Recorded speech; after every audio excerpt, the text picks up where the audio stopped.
Don't treat a new software as a replacement for the previous software. Treat a new software just like you would treat a new lens or a new camera bag or a new camera body or something like that. Treat it as an additional tool in your artistic creative toolbox. Hello everyone, Tomasz here, and I am back with yet another interview here on Photography Radio. Today we are talking photo editing software, and my guest is Mr. Alex Tsepko, CEO of Skylum software, makers of Luminar, a photo editing application that has been gaining more and more attention over the last couple of years, and today it's being put into use by hundreds of thousands, if not millions of photographers and digital artists all around the globe. I am talking to Alex about where he sees Luminar in the photo editing space, how it compares to their quote-unquote competition, about artificial intelligence features included in the newest version of Luminar, and about directions photography is going in general.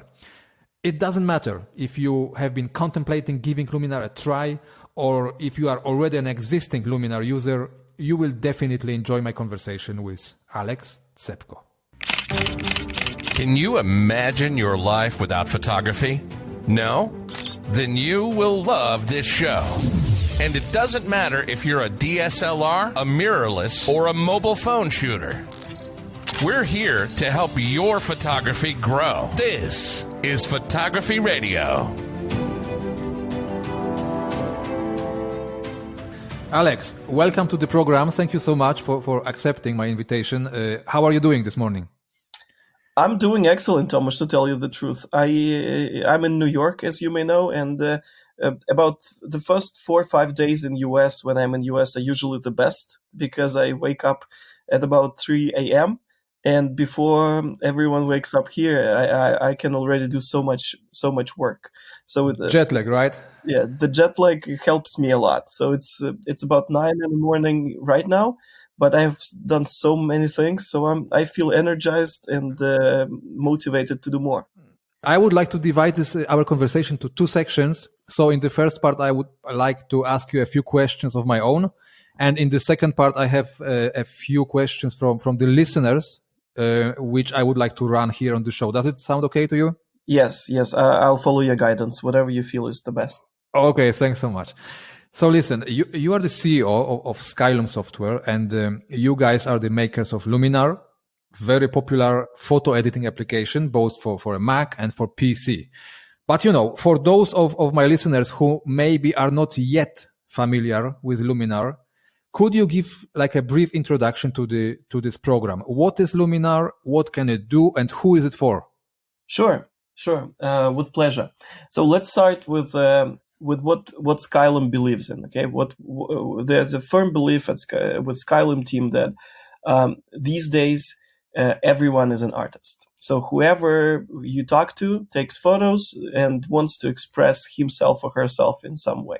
So at Skylum we believe that every single person is creative, is artistic, and has an artist inside him or her. And with that belief, we are building Luminar. And Luminar is a tool for Mac and PC, and next year it's coming to the mobile platform. It's a tool, an innovative tool that makes visual art creation accessible to everyone. Basically, makes the tool that makes it very easy to do something creative, artistic with your images. It has basic light and color adjustments and library, of course, and works with raw files, and has layers and so many other things. But the core value is that Luminar, thanks to the power of artificial intelligence and some of our proprietary algorithms, it gives artists superpowers to create something great, quicker, and more efficient. Like you can replace a sky in one click, you can retouch portraits, you can enhance a landscape without like learning how to do that and just figuring out how masks work and all things like that.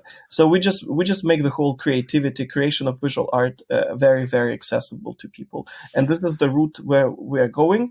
So we will be adding more tools and features that allow people to express themselves through photography or through just creativity and visual art. Okay, so Let's make one thing very clear. We are on photography radio here, but you use the word artist, right? Artist several times. Is it software specifically for photographers, or are you talking different, art genres and different artists which possibly could benefit from using Luminar? Yeah, this is a very good question. This is an excellent question, and what we've noticed. So we are now with Luminar version 4, and before version 4 we had Luminar 1, 2, and 3, and that was a tool that we were building just for people who can call themselves photographers. So that Luminar was created as a photography software, photo editing or photo enhancement software. But what we've discovered last year with, talking to a lot of artists, talking to a lot of influencers, talking to media people, talking to our customers, literally thousands and thousands of people around the world. What we have discovered is, in many cases, people who take photos every day, if you ask them, are you a photographer? Very few of them will actually say that they're a photographer, because photo has become such an integral part of our lives, is that we do that all the time. But we seldom associate ourselves as with photographers. It's almost like we cook and eat food every day. But if you ask someone if he's a chef or a cook, very few people will actually tell you that they're chefs or cook or professional. It's photography is such an amazing hobby and such an amazing thing to do just for everyone. And what we've noticed is that a lot of people who take photos, they always look to do something more with their photography. Like, again, do some composites or mixing and matching different styles and just feeling creative and doing something. So Luminar is definitely for people who take photos. Okay, so it's not. It is not for designers at this point. It's just for people who love photography, whether they call themselves photographers or not. But a lot of them definitely purchase Luminar because they are very serious about photo editing and taking photos. So the core audience is photographers for sure, and we see that this is a biggest part of Luminar users, but also digital photo creators, marketing people, social media people, even my 6-year-old son. Well, 6-year-old, he just turned 7, but even my 7-year-old son is already using Luminar to replace Sky, and he never took a picture. He's using my photos, but he loves it because it allows him. He loves Luminar because it allows him to be very creative and play around with it, and he gets it. So I'd say it's for artists, but definitely the majority are the people who are the photography hobbyists or enthusiasts or professional photographers, and so on and so forth. Okay, excellent. So let's try putting things a bit into perspective. The photography software marketplace has been, existing for a while now. We are talking probably 2 or I don't know, maybe even 3 decades. And so Luminar is relatively a new player, right? In this space. So how would you say Luminar differs from other photo editing applications available on the market? And after all, you are the CEO of the company. So what does make Luminar better? This is a very good question. So let's talk about values. Let's talk about the benefits, since you've asked. So Luminar, as I told you, Luminar is a tool that makes visual art creation very accessible, very easy for people. Whether you call yourself a photographer or not. The way we build Luminar is based on 3 principles, on three core elements. Number 1 is we want to give photographers superpowers using the power of artificial intelligence. What that means is that we now see that the innovation has gone so far that a lot of things done in other photo software are almost outdated. Like right now, you can train neural networks to automatically detect different objects and eliminate the need of layers or masking whatsoever.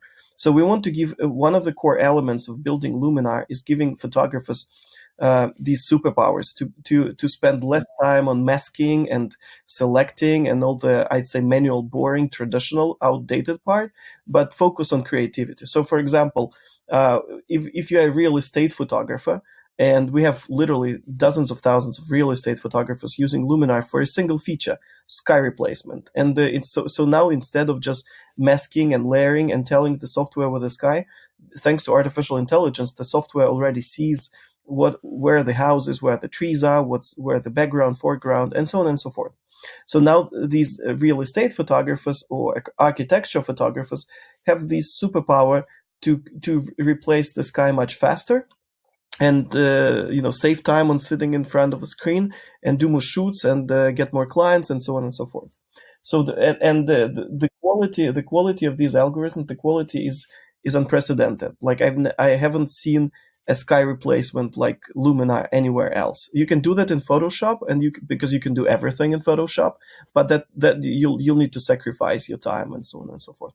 So the first element is superpowers. The second element is about creative filters and creative tools, and we will be adding more things like sun flares and LUTs and color styles and interesting overlays and anything that allows you to be super creative.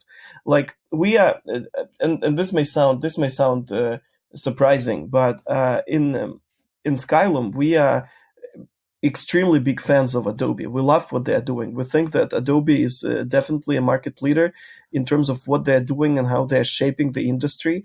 And we don't have a goal to build a clone of Adobe or do like Photoshop or Lightroom replacement, because photographers like yourself, like myself, who have invested so much effort, money, energy, and passion towards this ecosystem, and have years and years and years of photography inside this ecosystem.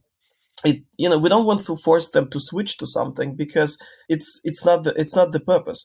So with Luminar, like we want to add more creative tools and features that are unique to Luminar, so you can use them as a value add to your current workflow. So the second element is creativity and creative power, and we will be adding more unique features and filters.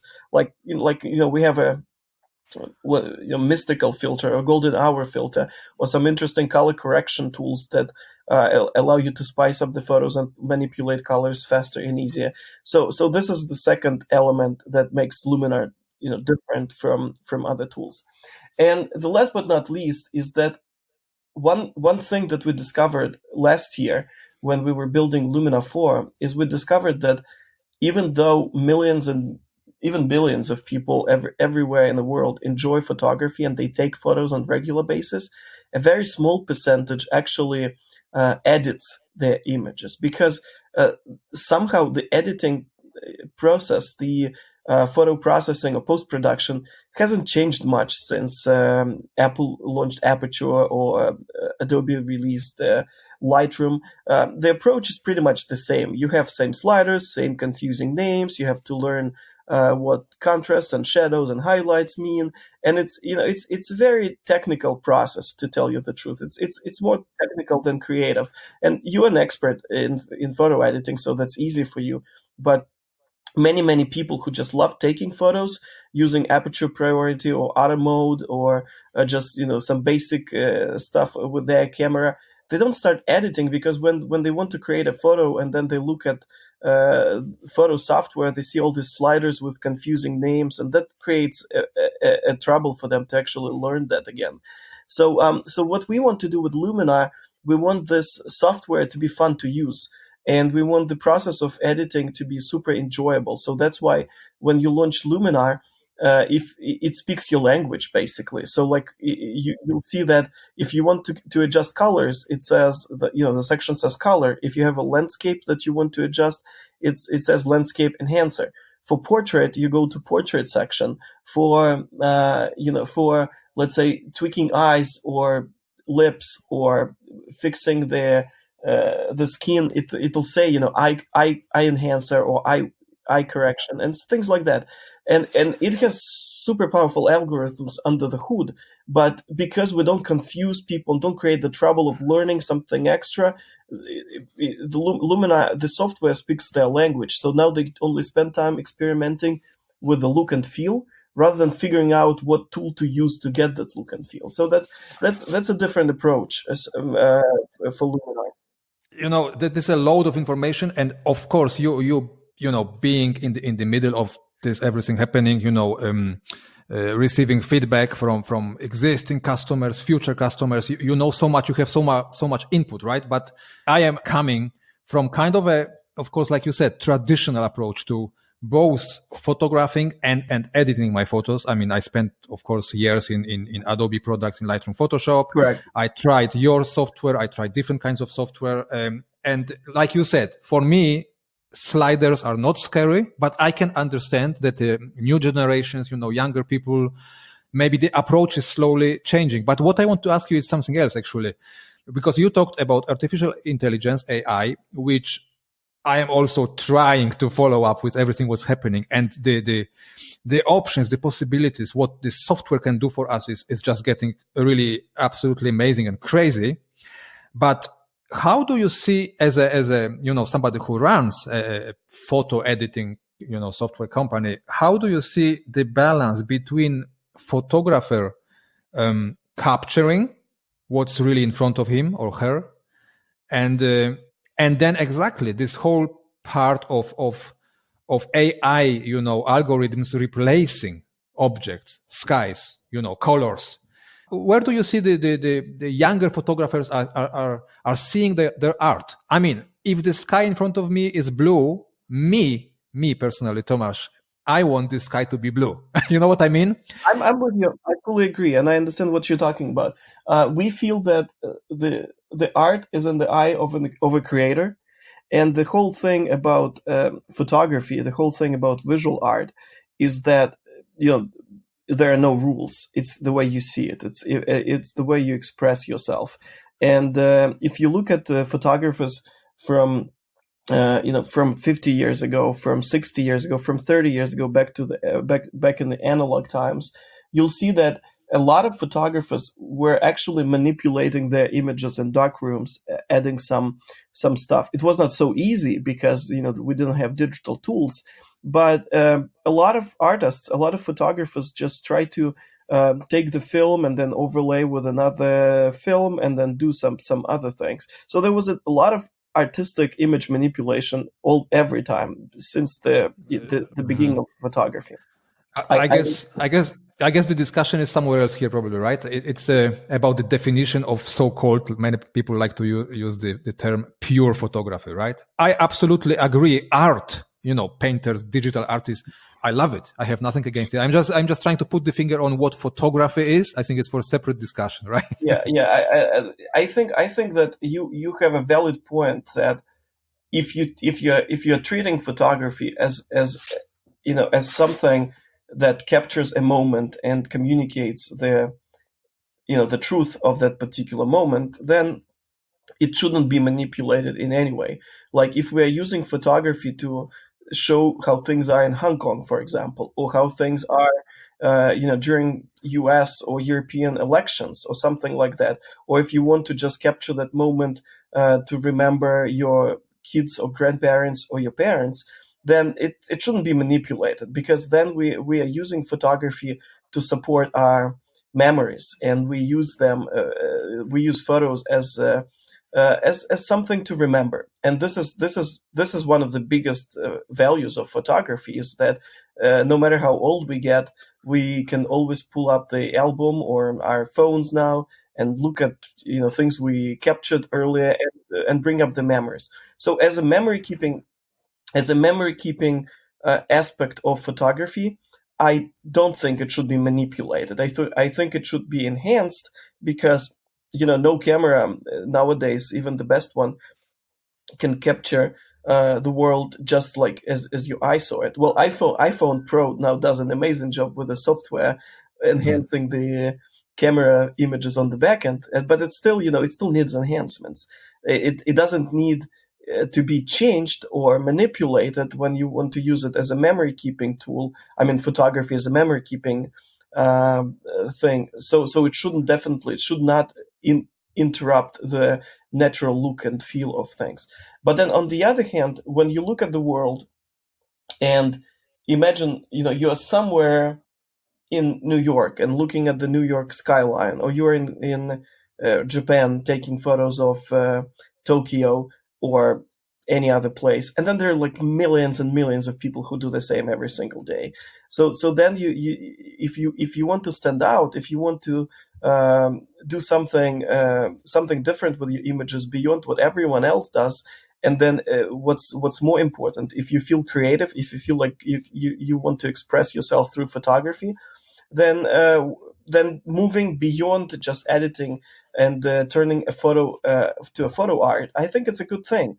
If you are using a photo as the basis of further explorations and developments and further creativity, this is a good thing as well. I feel it, and it's again just my point of view, and it's not only touching photography, but I feel that we as humans, we spend so much time thinking of what other people are doing, or criticizing what other people are doing, or trying to establish our own rules in regards to something, that we ourselves just prevent this creative development or further development of a society or things like that.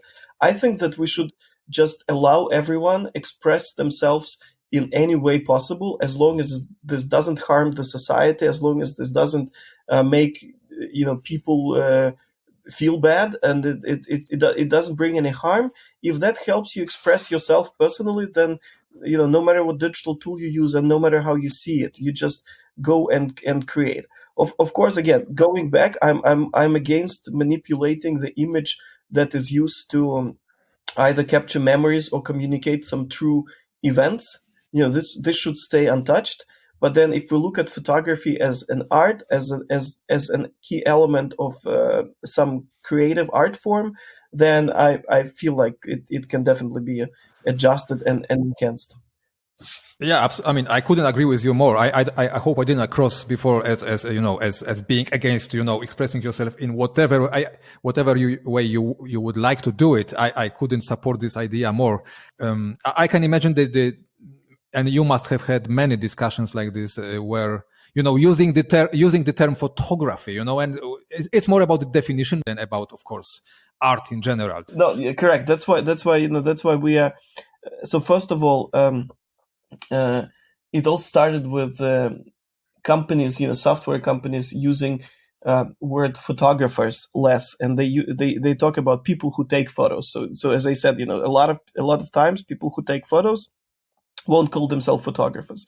And now we are moving towards art or digital artists or something. So definitely, I mean, like, it's, for everyone, it's something, in photography, there is something for everyone. And no matter how you use it, how you approach it, how you treat it, I think it's a matter of like some personal attitude.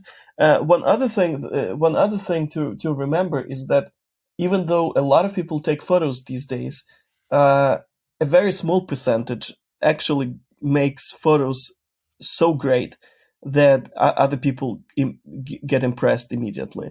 And this takes some practice, and most likely these people are considered professional photographers and serious enthusiasts, and they're experts in photo editing. Like, so the photo that you create, you as Tomash, and then your photography friends, the aesthetic and the quality level of these images is probably much higher than an average quality that you'll see around the world, because you follow the rules, practice, you have an eye for that, you have great equipment, you have a knowledge on how to do it, you have a talent, many different things.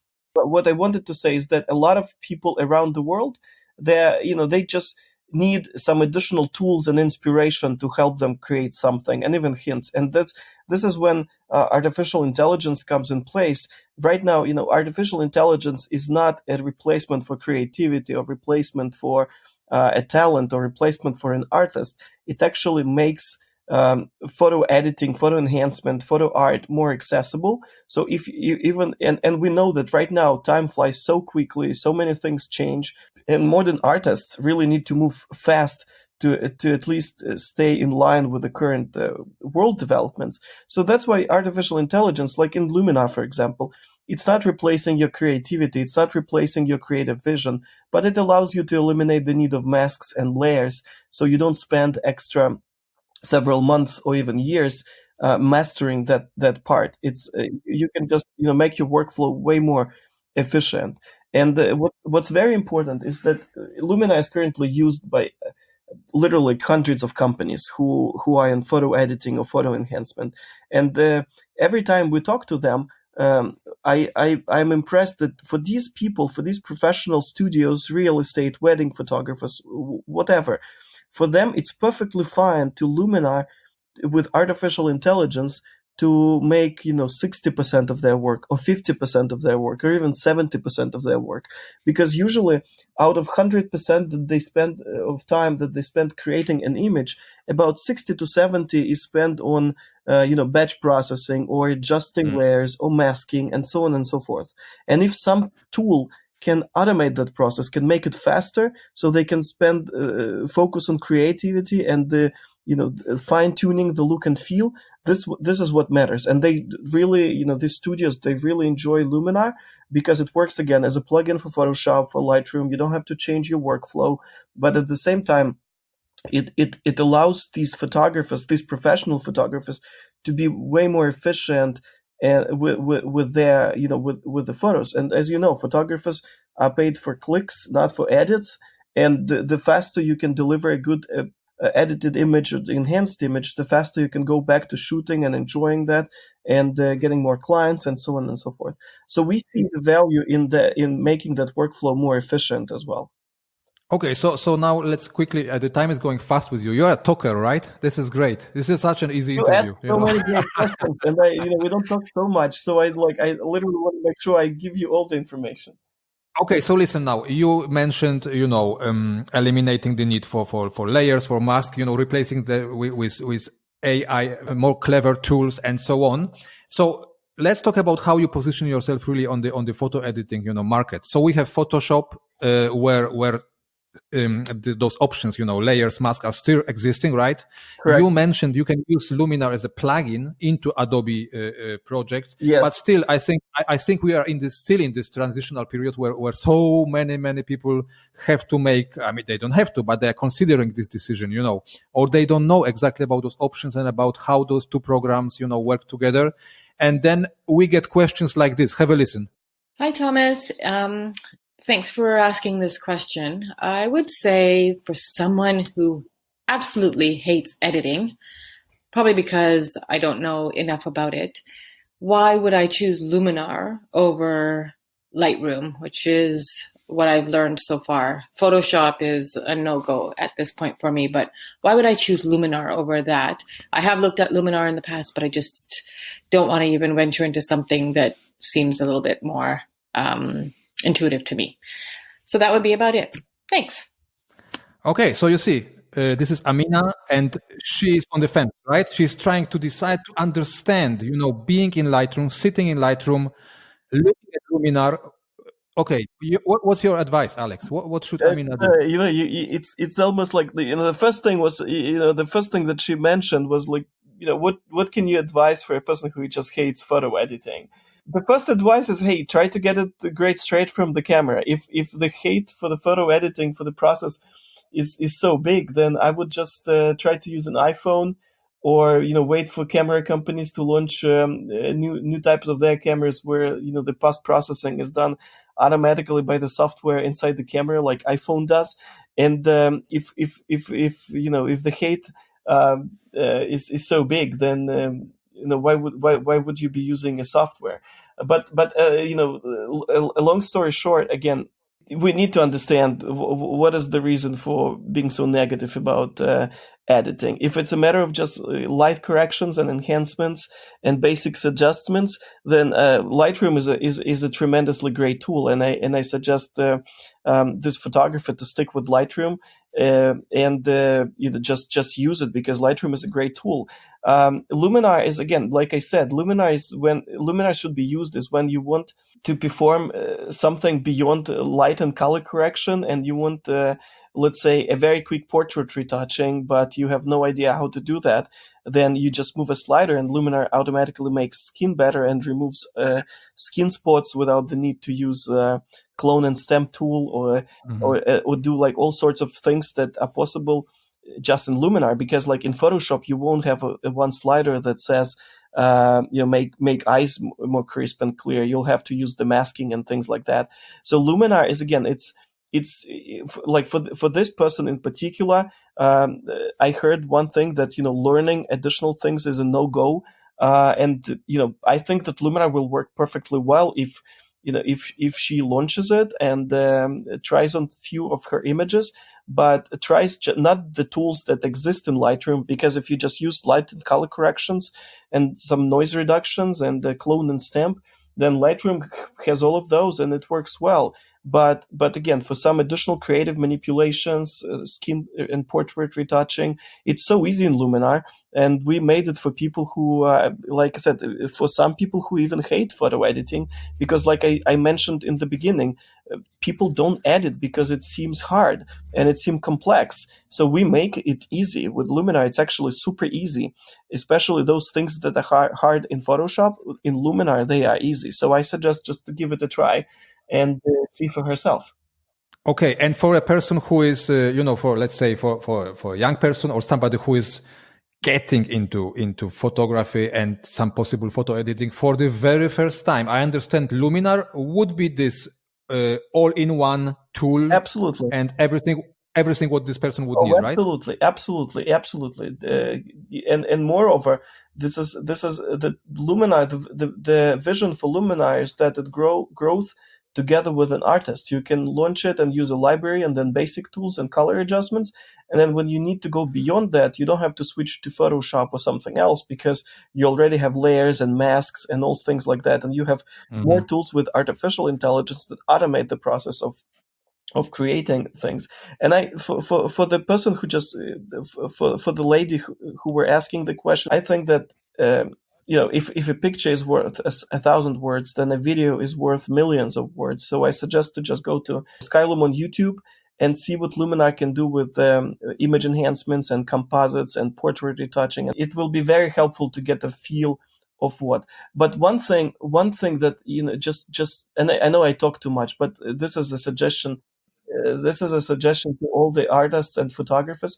A lot of people just, instead of just giving it a try and spending, 5-10 minutes watching a YouTube video or just trying the software, trying the tool themselves, they ask, tell me, why should I switch? Why should I do that?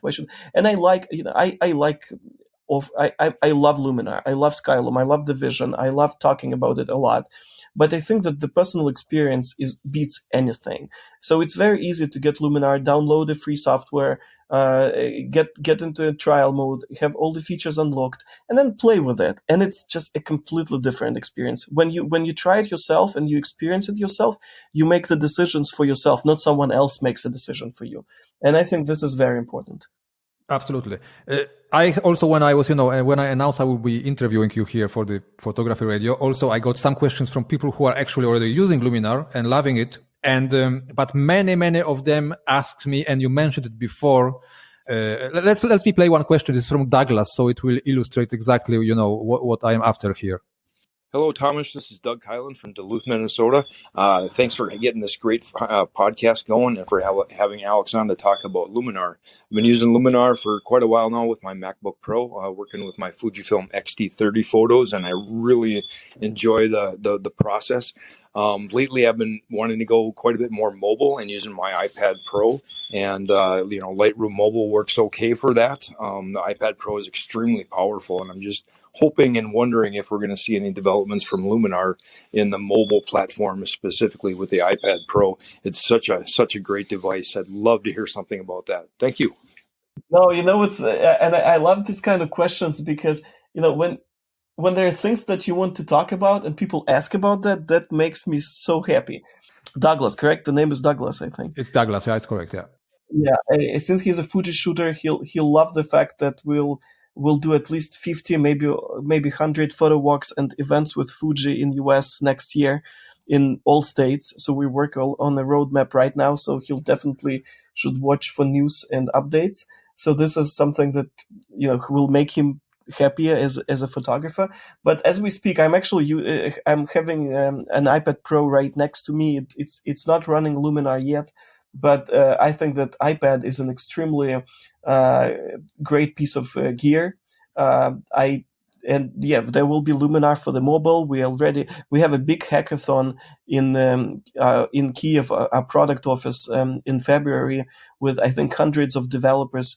You're working on some cool things, cool features for mobile photo enhancement and photo art. So Luminar on mobile is coming for sure. This is a big step for us for the next year. Another big step is, I know that a lot of customers talk about Luminar performance and some of the issues on Windows or whatever. So just to reassure that even though we are going to mobile, or we are focusing on this new AI-based art features, we also focusing on performance. So right now, the team is finishing up another sprint that touches new features and unique technologies, and then next 3 months will be focused on performance and improvements and sort of things, and then the next 3 months will be focused on like integrations and partnerships. Like we're doing an integration with LoopDeck and SmugMug and some other guys. So we have a roadmap that should satisfy all aspects of your workflow with Luminar, be it artistic tools and creative filters, or performance, or some integrations to export your images and share with the world, or just use it on a tablet or mobile phone. It's all in the plans. We are doing this. It's just we are focusing on on one thing at a time, because I'm not sure if there's such a thing in Switzerland or US, but in Ukraine we have a saying that even when you're eating an elephant, you should be eating it bite by bite, piece by piece, not try to swallow the whole thing at the same time. Hello, Tomash. This is Aníbal Peixoto from Minnesota, USA. And this is a question for Alex T., the CEO of Skylum Software, the makers of Luminar. I am a Luminar user, and my question is, Skylum Software owns a smaller product called Lemur, which is a standalone application, very useful. So my question is, will Lemur be included as part of Luminar at any time in the near future? That's my question. So thank you very much. Have a good one.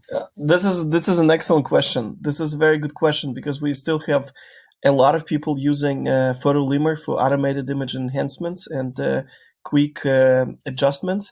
So right now, Luminar 4 has a tool that's called Accent AI, and for 99% of things, that's actually that's just Lemur basically. It's just a more advanced algorithm. That's the next generation of automated enhancement. So for automatic adjustments and quick color correction and light corrections, Accent AI is a great tool.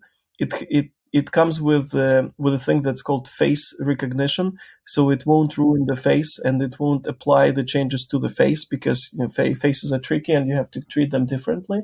But if an artist, a photographer, wants to quickly just auto-correct, auto-enhance his or her images using Luminar, the best thing is to go and adjust a single image using Accent AI, and then just copy those settings and apply and sync in the library with as many photos as they like, and then automatically all those photos will be tweaked and adjusted using Accent AI. So I suggest just to go with that. Speaking of Lemur, it's still available, but just like you said earlier, Tomash, it's good to be focused. We see Luminar as the future for Skylum as the main flagship product, and all the best technologies from Lemur and some other tools are slowly migrating to Luminar, and we are adding many more.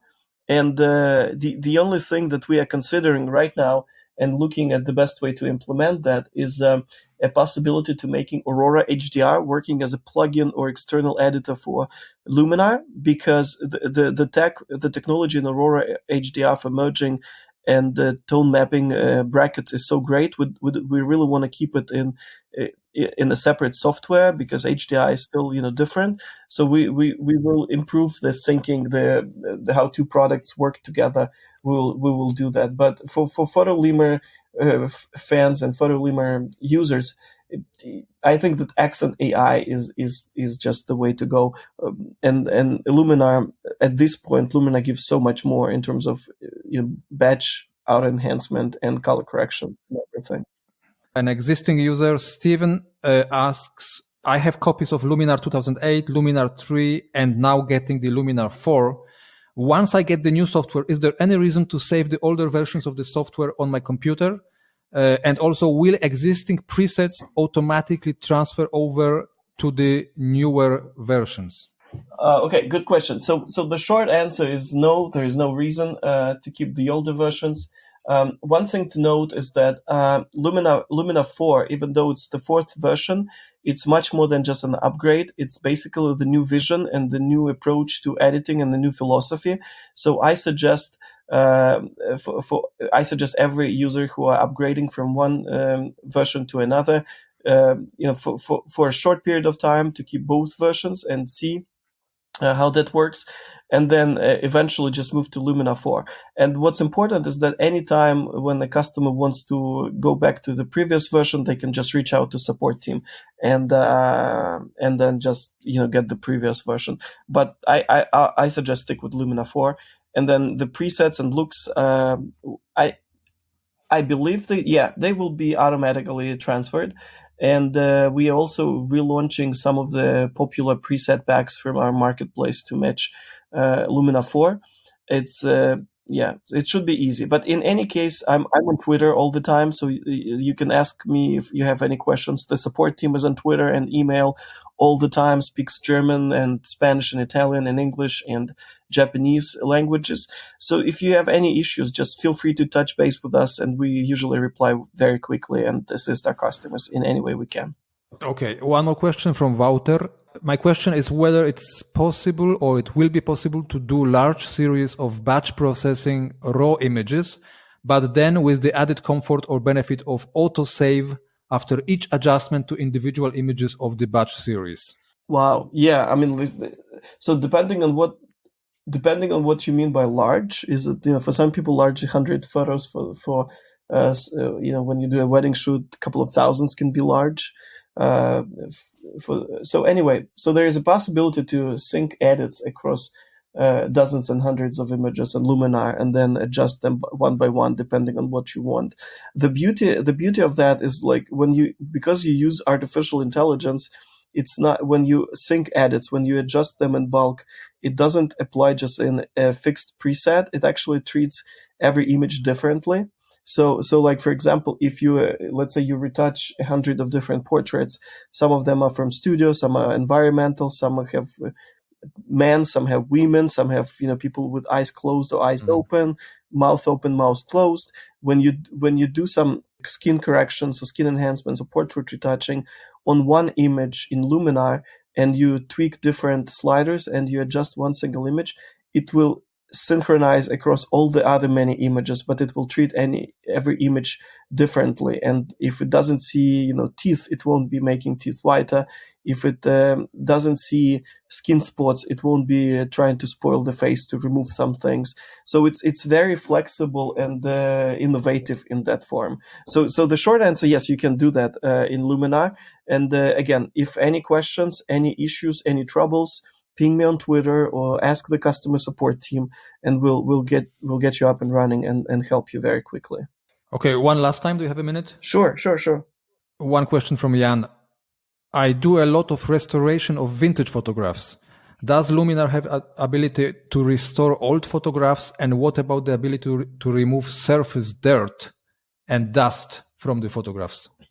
Yeah, this is something that I recommend to use Photoshop for, because when it comes to vintage photo restorations and all sorts of things like that, you really need a tool like Photoshop to perform all those edits and adjustments. And Luminar is just not the tool for that. We have a different purpose for that. So it's more about creating something new rather than working with scanned or fixing vintage photos. Photoshop, when you learn it, you can do an amazing job. And I think there are plenty of tutorials out there that teach you to do that with Photoshop. Okay. Alex, anything I didn't ask about, anything you definitely want to share, with our listeners? I think we had a great conversation. One thing that I want to mention is that I think that for modern photographers, for photographers who are trying to keep up with the pace of time and with the development of all the technologies, right now it's very important to be able to try different tools and experiment with different tools. I know that earlier that was a problem with trying new tools because it took time to learn every new tool and interface and approaches and things like that. But right now we have the power of artificial intelligence that makes a lot of things easy and more efficient. So I love Skylum. I work for Skylum. I work with a team that makes Luminar, and I think it's a great tool. And of course, I recommend everyone just give it a try, download, ask me on Twitter or ask the team on what they want to perform, and then go beyond. Don't treat a new software as a replacement for the previous software. Treat a new software just like you would treat a new lens or a new camera bag or a new camera body or something like that. Treat it as an additional tool in your artistic creative toolbox. And again, we spend so much time on the other things that don't bring so much pleasure as photography, and we spend so much money on things that don't last as long as software or photography.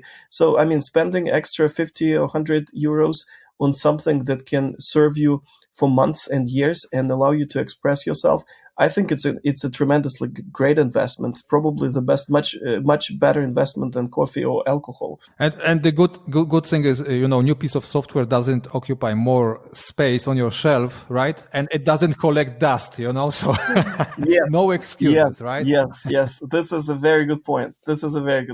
Alex, thank you so much. All the best, all the, good luck with the new version and with all the, upcoming next versions of Luminar. And we stay definitely in touch. If you have news, if you have, announcements, just let me know and we'll be sharing them with our listeners. Sure. Thanks so much. And, God bless you all. Thanks so much. Thanks so much, Alex. Bye-bye. Thank you so much for tuning in today. Hit subscribe on your podcast app. It would mean a lot for us to have you as our regular listener. Head over to photographyradio.com to drop your suggestion for future editions of Photography Radio or simply to say hello. We would absolutely love to hear from you. In the meantime, have a wonderful night and we will be back with more photography in your ears very soon.